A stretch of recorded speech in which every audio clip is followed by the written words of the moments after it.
Hello, good morning guys! Another vlog na naman na magluluto na naman tayo ng masarap na ulam. And ang menu natin for today ay tinolang manok. Ayan guys, ginisa ko na yan.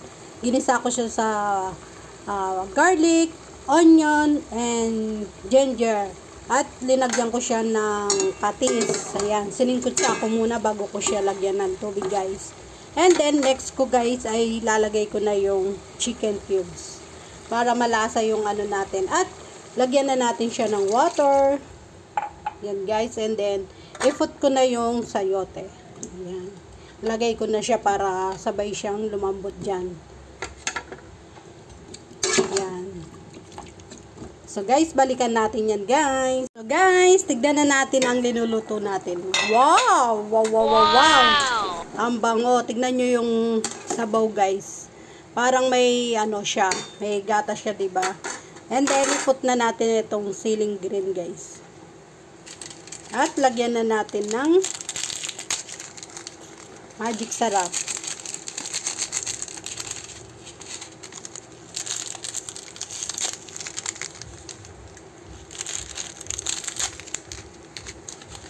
Yan.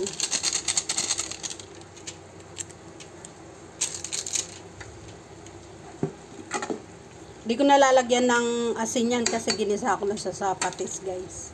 Ayan. Balikan natin yan guys mamaya. Babay muna. Guys, balikan na natin. Wow! And then lagay na natin yung pechay natin guys. Ayan. Masarap pag maraming gulay guys.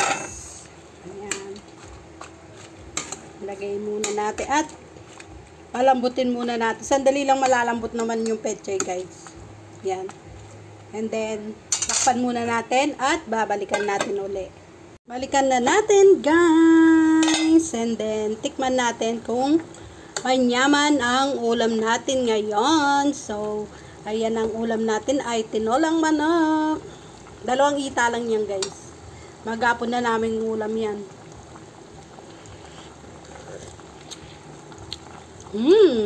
Yummy. Malasang malasa siya guys.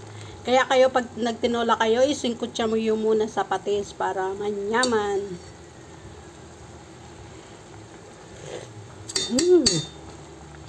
So guys, yan. Luto na. Luto na ang ating tinola guys. Ayan. Ayan na guys. So, diba? Manyaman na tinola. So guys, thank you for watching. Bye!